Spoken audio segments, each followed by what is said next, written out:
Room 314. She wasn't on the schedule, didn't wear a name tag or scrubs, but she knew who needed her most. When hearts began to slow, her purr was the last sound they heard. Soft, steady, sacred. What she gave in room 314, no human ever could. Hi everyone, welcome to the Pillow Files. Let's get started. The day Mochi appeared in the hospice was an ordinary Wednesday in mid-October. The leaves outside the wide picture window had just begun to burn red and gold, drifting down in lazy spirals when the wind picked up.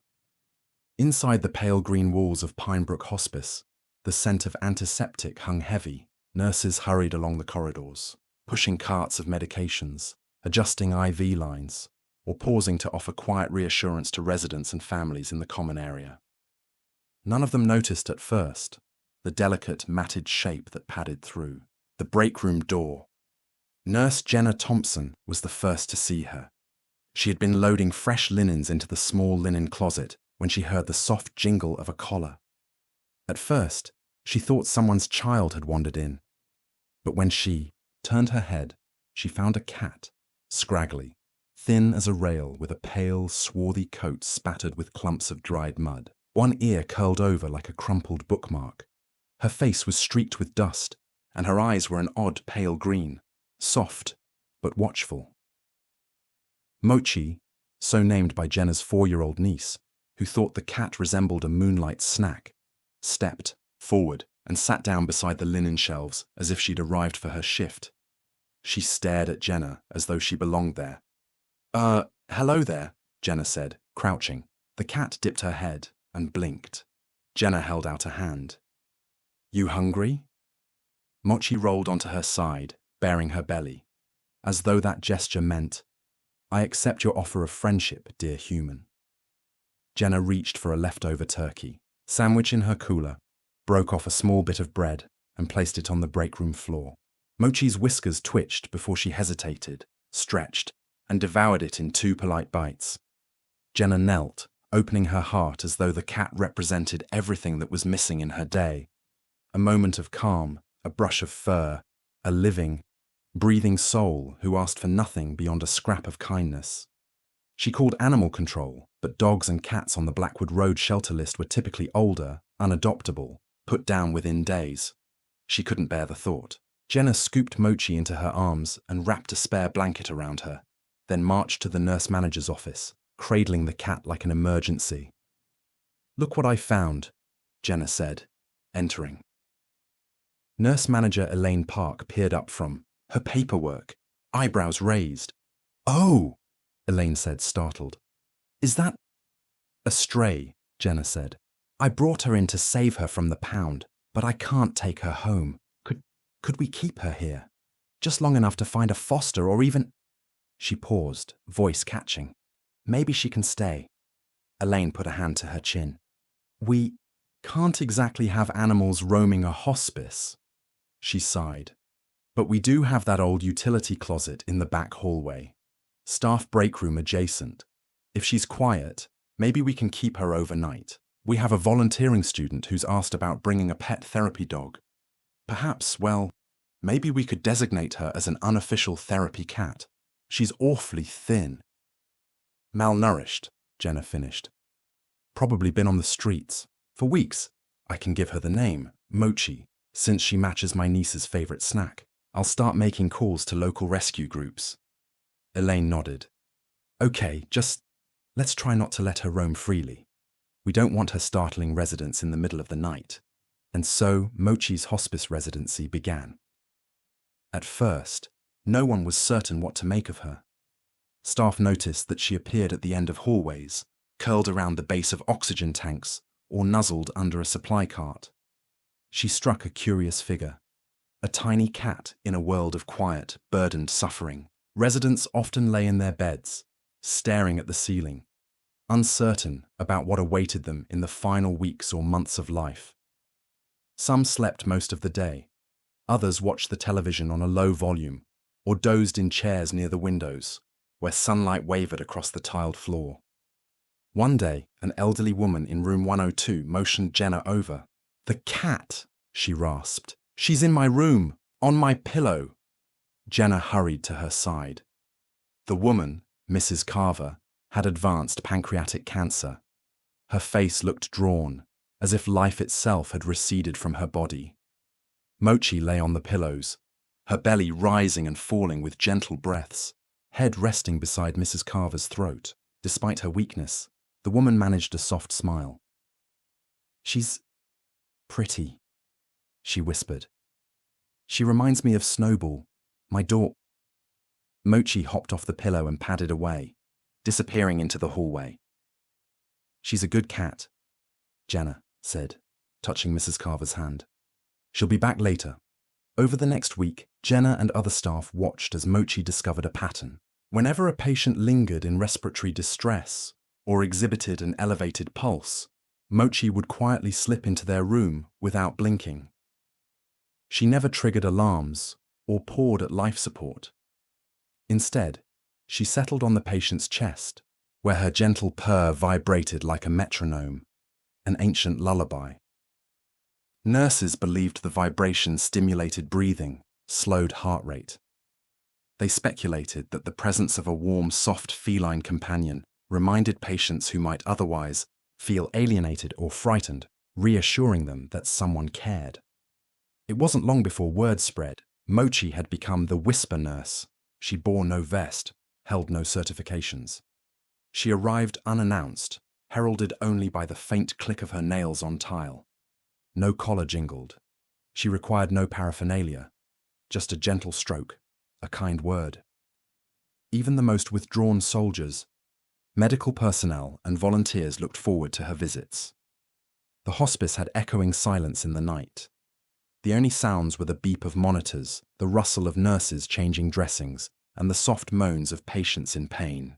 But from the moment a nurse or family member opened the door to a patient's room, they began to notice a pattern.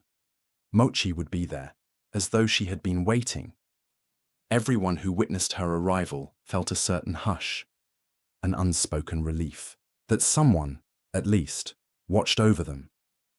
It was uncanny how she appeared at just the right moment, as though she knew each resident's inner weather. Room 314, in particular, became Mochi's domain. The room was a corner suite with a wide window that overlooked the pine woods behind the building. It was meant for long-stay patients, cancer patients whose chemotherapy no longer worked, terminal heart patients, people with advanced AIDS. They usually lingered for months, sometimes years, hoping for some reprieve. The room faced north, so it remained shadowed and cool most of the day. Its only cheerful decoration was a faded painting of a forest scene hung on the wall, its colors washed out like a memory. The first patient to occupy room 314 was 12-year-old Emma Delgado, diagnosed with terminal leukemia. Her hair had fallen out after so many rounds of chemo. She spent her days propped up on a series of fluffy pillows, craning her neck to read the sunlit woodlands through the window. Her parents sat in the adjacent chairs, exhausted, every slump of their shoulders a testament to weeks spent beside her bedside. One afternoon, as her temperature spiked and her breathing became irregular, the door to her room creaked, and Mochi appeared on the threshold, thin, still, and unwavering. First, Emma cried out when she saw the stray cat approach, but Mochi hopped onto the end of the bed and padded toward Emma's chest. She nestled against Emma, her head tucked under the girl's chin. Then she began her signature purr. Low, sustained, a gentle thrum that vibrated through the sheets. Emma's wails softened until she sighed. "It's okay, girl," Emma whispered. "I'm okay." Her fever broke within the hour. Her mother, Clara, wept as she stroked Mochi's head. "Thank you," she murmured. "Thank you for saving my child." Emma eventually stabilized enough to be discharged to home hospice, but her family never forgot the cat in the corner of the room. They donated funds, quietly, to ensure Mochi's bowl would never be empty. Over the next year, room 314's occupant changed 4 more times. A veteran, Samuel Harris, arrived with stage 4 COPD and no family in town. He'd lost his wife to cancer 2 years before, and his son lived in another state. He refused to speak to the staff, only grunted answers to routine questions. On his third night, he appeared to slip into full respiratory distress. As nurses adjusted his oxygen mask, Mochi padded through the curtain and leapt into his bed, nestling against his chest. The groan of panic in his chest subsided, replaced by the deep, purring hum of the cat. He felt something warm and safe amidst the needles, tubes, and sterile machines. He wrapped a shaky hand around Mochi's fur and drifted into a rare, peaceful sleep. He died 2 weeks later, but not before his son arrived to hold his father's hand. Just as Mochi looked on, eyes alight with quiet compassion. Next came Ruth Pearson, a former kindergarten teacher who had about a dozen grandchildren. She had Alzheimer's, disconnected from her memories, but her grandmotherly smile remained. When she sat up at night, looking for the children she could no longer remember, Mochi would pad in, curl up in Ruth's lap, and purr so gently that Ruth's confusion drifted away. She patted the cat's head and whispered, "There you are, little Beau." Then she closed her eyes again, comforted by the constant presence. Ruth passed away in her sleep one frosty morning, leaving behind a legacy of kindness that birthed a floral donation to Mochi's care fund. Finally, there was Rosa Morales, a soft-spoken woman who spent her days humming lullabies, secular songs she had composed for her baby daughter, who had died in a car accident 10 years earlier. Rosa's grief lingered like a fog, coloring every day with shades of sorrow. Her heart was failing. Each night, she sang her lullaby in a whisper, a promise she could not keep. When her breath hitched, Mochi would slip into the room and press, her body close against Rosa's. Rosa would stop singing for a moment and wrap her hand around the cat's neck. Rosa's granddaughter, Ava, watched through tears as Mochi exhaled her steady purr. "She's listening, Grandma," Ava said. Rosa closed her eyes and let the tremors in her chest subside until, one breath later, she fell peacefully asleep. 2 nights later, she passed quietly, cradle songs trailing off in the background. A colleague once asked Jenna, "How does she know?" She shrugged. "Maybe it's her heart. Maybe animals just sense what we cannot." Some nurses speculated that Mochi heard the irregular sighs of failing lungs or detected chemical changes in the skin. Others whispered that she carried the ghosts of those who had died before, learning to guide new souls across the final threshold. Whatever the truth, everyone agreed on one thing. Mochi's presence meant no one would die alone.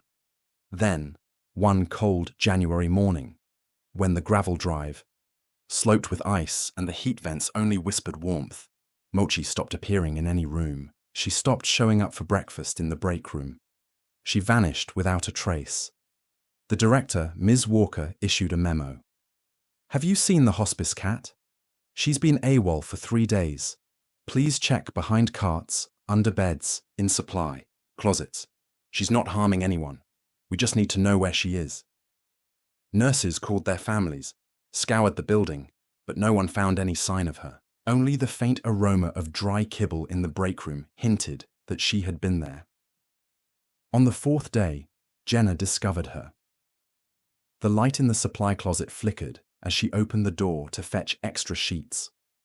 There, in the farthest corner, cloaked in darkness, sat Mochi. Her head drooped low, her breathing shallow. Her tabby fur was matted, stained with old blood and dirt. When she saw Jenna's silhouette, her green eyes flickered with a spark of hope, but she could not move. Her spine sagged. Jenna swallowed. She cradled the cat in her arms. Mochi closed, her eyes as though she recognized she was safe. "We need a vet," Jenna said, voice quivering. She's not doing well." But there was no budget. The hospice could not afford private veterinary care. The local ASPCA had a weeks-long waiting list. Every nurse who saw Mochi's collapsing form felt a pang in their chest. They whispered her name, offered tiny morsels of canned tuna, stroked her damp fur. But no one could pay for blood tests or ultrasounds. This cat, the very heart of their compassion, was dying. That midday, word somehow escaped. Mochi was in dire straits. By 3 p.m., The break room was filled with scraps of paper, sticky notes, hastily scribbled envelopes, placed on the edge of her makeshift bed. I'm enclosing $20. Thank you for all she's done. The purr she gave my mum in room 107. My brother still cries about it. I'm donating $50. She sat with my grandpa when he breathed his last. We need her. Each note accompanied a folded check. Taped to one of the linen carts was a Polaroid. It showed an older couple, arms entwined, lying on a bed in room 205. Mochi lay between them, curled around their joined hands. Across the glossy white border, someone had scrawled in blue pen, "Your purr saved us that night. Thank you, Mochi." Within an hour, the hospice's finance office buzzed with activity. Friends of the families called local vets, begging for help. Blackwood Veterinary Clinic agreed to see Mochi pro bono. By the time the clinic's black and white van pulled up to the hospice's loading dock, the ambulance lights of her donors flickered on like a beacon of hope. The vet techs carried her inside, sliding her onto a rolling stretcher. Reeves, a former volunteer firefighter from nearby Northbridge, carried a stack of blankets and extra towels. They placed Mochi in a small carrier and rolled her down the sterile hall. Jenna and Ms. Walker followed behind, arms linked, tears in their eyes. When they pushed open the clinic's door, the veterinarian, Dr. Sanford, a stooped man with years of compassion in his eyes, met them at the ready. "I've heard about her," he said as he took Mochi's paw. "She's famous, huh?" He moved her to an examination table. The room smelled of clean linen and antiseptic solution. He lifted a lamp and peered into her pallid eyes. He wore latex gloves. "Kidneys failing. We'll run blood panels, start IV fluids with electrolytes, check her pain levels. I can't promise," he said, "but we'll do everything we can." They left her in his care. Jenna stayed behind for hours, cleaning the supply closet, wiping away dust where she had found Mochi. She folded towels, stacked sterile gloves on metal shelves. She stepped into the hallway. On the bulletin board, notes fluttered. Volunteer, schedules, upcoming bake sales, and a laminated photo of Mochi next to a typed note. "The cat who never gave up on us. Now we can't give up on her." Beneath it lay envelopes bulging with cash, pinned by thumbtacks. Days passed. Most residents did not hear the low hum of monitors and conversations slipping away for the weekend. But in the back rooms, families exchanged hopeful glances. In room 314, now occupied by a man named Harold Watson, they held silent vigils. Harold had congestive heart failure, weeks from expiration. He spent his days sitting in a wheelchair by the window, staring at the distant fir trees. He had no living relatives. His only friend was a nursing aide, Paula, who read sections of the newspaper to him. On the third day without Mochi, Harold whispered, "I miss that cat." Paula nodded and squeezed his hand. "Me too." Finally, on a January morning, when the windows were frosted and the snow buried the hospice's small sign under icy drifts, Jenna arrived at the nurse's station with a printout. "Mochi, kidney function restored to 20%, can return on limited care." She gasped. The hospice staff erupted in cheers. They quickly wrote a special memo. "Mochi to be returned to room 314 as soon as possible. Please clear the corridor." By late afternoon, a volunteer driver from Blackwood lifted Mochi back onto the ambulance gurney, blanket wrapped around her. They wheeled her through the sliding doors, where sunlight glared through a pale sky. Trees stood skeletal against the horizon. Nurses flanked her, stepping aside to let her through. Soon, she found herself at the end of the corridor at the entrance to room 314. They opened the door. They found Harold waiting. He was slumped against the headboard, chin tucked to his chest. He squinted when Mochi's outline appeared. She appeared thinner than before, her fur in rough patches, her bones outlined beneath, mottled flesh. She looked up, old and frail, but at the sound of his wheeze she lifted her head and mustered a purr so faint it might have been the wind whispering across the snow. She walked forward, each step unsteady, until she reached his chair. Harold's weak grin faltered. "Mochi," he whispered. His voice cracked. "You came back." Mochi stretched. She jumped onto his wheelchair because she no longer had the strength to leap to the bed. Harold wrapped a thin, pale arm around her, pressing her to his chest. She closed her eyes and began to purr with quiet dignity. He rested his forehead against her fur. In that moment, he didn't think of death. He thought only of the warmth. He thought only of home. Pinebrook Hospice launched the Mochi Fund that day. The hospital's finance department turned the outpouring of donations into a scholarship for animal companions in healthcare. Families from across the state mailed letters. "To the cat who comforted my mum. Enclosed is $100. Use it for her care. My father died alone until Mochi sat on his chest. I want to make sure she's fed forever." Photographs arrived too. Polaroids of tiny survivors smiling with their families. Their grandparents lying peacefully with Mochi at their sides. Some framed them, hung them in the break room, so that when any nurse or volunteer paused to sip coffee, they'd see a collage of gratitude, shining faces, warm embraces, fuzzy kittens. Mochi's recovery was gradual and uncertain. She spent her first week at the hospice's small animal wing, a converted utility closet filled with straw bedding and heat lamps. Jenna visited twice a day, whispering to her, "You're going home. You're going to do your work again." Week by week, Mochi gained a pound, then another. Her eyes regained some clarity, though they maintained that faint, old soul gleam. They trimmed her ragged nails, cleaned her ears, and fed her the softest kibble mixed with gravy. They gave her medications to support her kidneys. Over time, her coat smoothed out. Some small spark of life rekindled at the base of her tail. After 6 weeks, Dr. Sanford gave her a final check. "She's healthy enough to return to the hospice," he said, lifting her onto the exam table. "Her kidney function is stable. She's got enough life in her for several years, maybe more." He patted her head. Mochi blinked, looked up at him, then made a faint chirp as though acknowledging his kindness. Nurses greeted her return as though it were a resurrection. They lined the hall as she was returned to the hospice in a small cat carrier draped with a soft blanket. As the double doors slid open, they carried the carrier into room 314, where they placed her on the bedside table near Harold's bed. He had stabilized but remained frail. He sat propped by pillows, his eyes brightening at the sight. "Mochi," he croaked, raising a frail hand. Mochi hopped from the table onto the bed, then settled immediately against Harold's chest. He held her as though she were a living prayer. She closed her eyes and purred, as though the entire world had fallen away. For Harold, tears welled in his eyes, and for his caregivers, it was a reminder that even in the darkest places, light could return. When Harold passed 2 months later, he did so with Mochi at his side. Despite his frailty, he looked like he was simply drifting into a long sleep, his face serene, his hand still stroking Mochi's ears as she purred softly. He took his last breath without a shudder, leaving behind a note to the staff.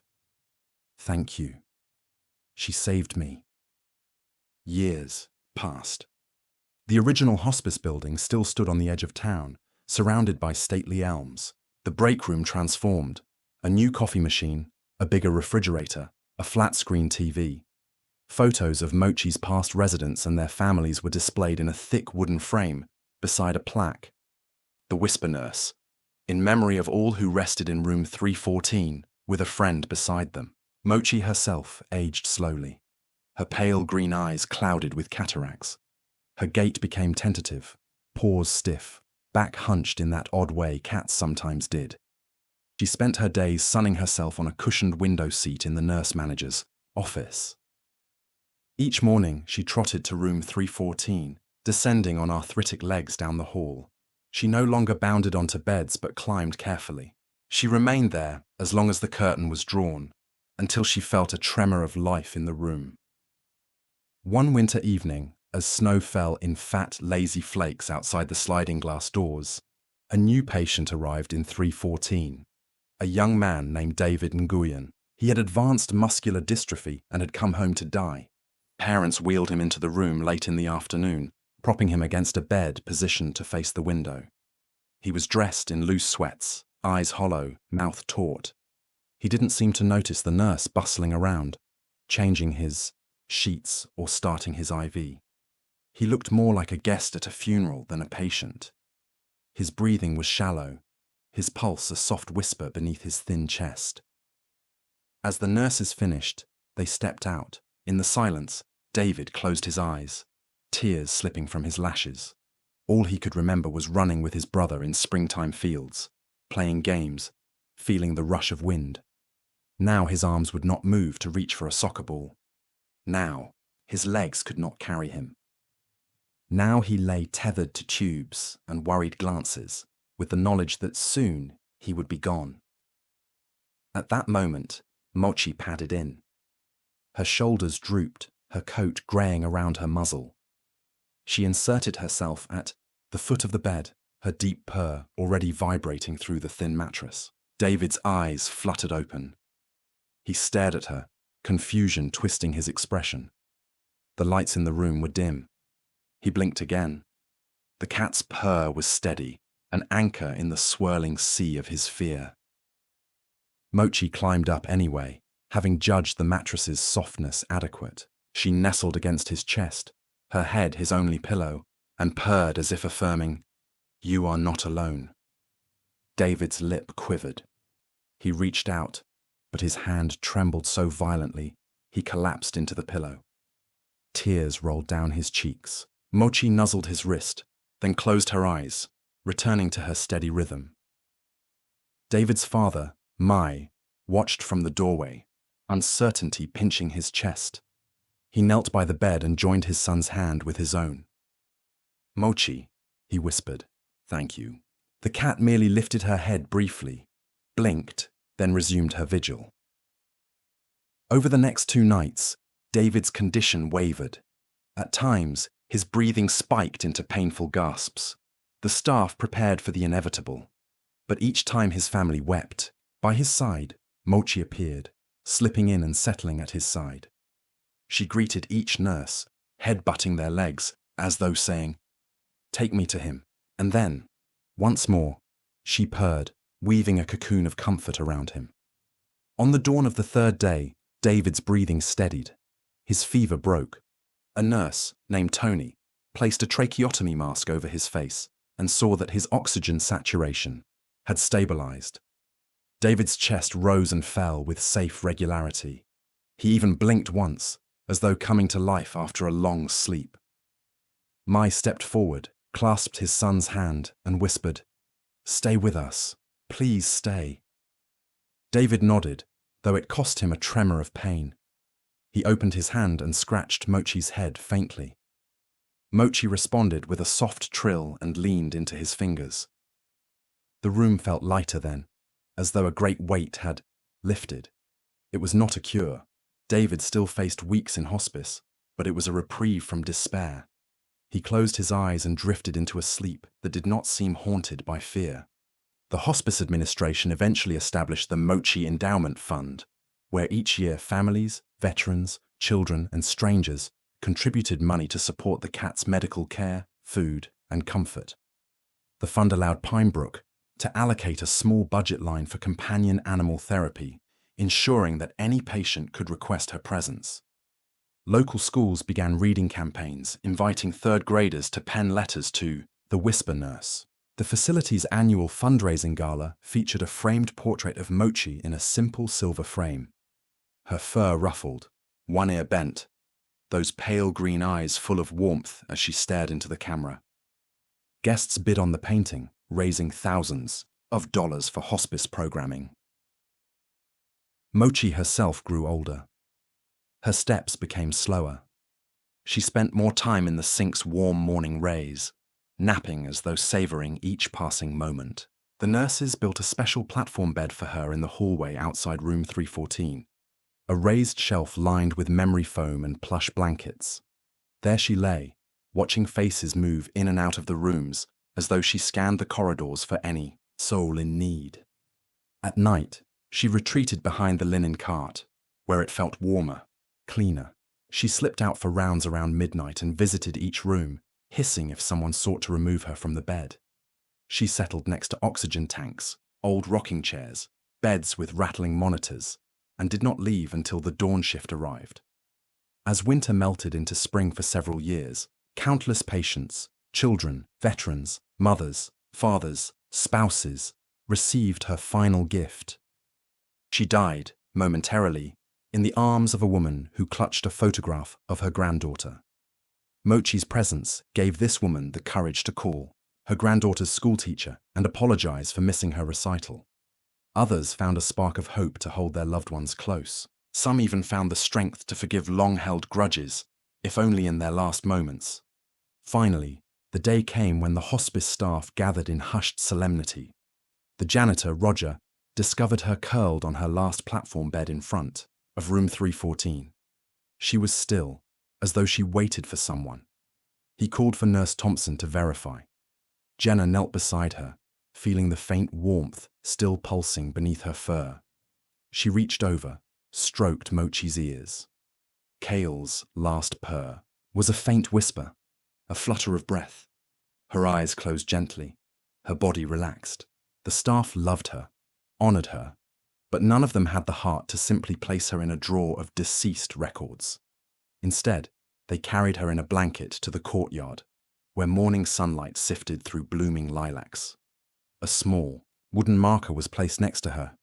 Mochi, 2015-2024, the Whisper Nurse, guiding souls in room 314. That afternoon, the hospice held a quiet ceremony. Former patients' families who could attend formed a small circle. They held single white roses. In their hands were letters they had written when accompanied by Mochi, memories they had shared during her visits. The director, Ms. Walker, read, from a scroll, "Mochi served us all. She never asked for a thing, only a warm lap or a gentle hand. When our loved ones needed her most, she was there, and when she needed our help, we answered." As she spoke, a flurry of doves performed the final salute. One dove for each community member who had funded Mochi's care. Former hospice residents, photos, smiling, alive, were displayed on an easel. A barnet of children fanned out bright balloons. Several staff members, wearing small ribbons of pale green, released handwritten cards into the breeze. They drifted upward like prayers. In time, room 314 remained vacant for a few days, a hush that spoke of lost souls. But when a new patient arrived, a young man in his 30s, battling end-stage ALS, the nurses placed a soft blanket on the platform bed outside his door. They had not yet decided on any official therapy animal. The hospice's bylaws did not mention cats in corridors. But as the young man's brother wheeled him from the elevator, he whispered, "I grew up hearing her name. They say the cat still visits this room for all who fear they are alone." The nurses did not know what to make of it. But later, at night, when the facility quieted, a soft shape padded into room 314. It was the silhouette of a cat, faint and spectral, her ears folded in that unique way, her fur tipped with a pale light. She curled on the foot of the bed. The man's breathing slowed. He exhaled a soft sigh. The spectral purr trembled like a lullaby. And every night, in the soft house lamps of Pinebrook Hospice, when someone new felt the chill of fear, when someone wondered if any living soul still cared, they heard a faint rattle of paws on linoleum. Mochi's presence, whether cat or memory, reminded them they were never truly alone. Love this story? Hit that like button and subscribe to the channel for more stories that reveal the quiet power of kindness. Don't forget to check out the video currently on your screen. You won't want to miss what happens when a single moment changes everything. See you in the next one.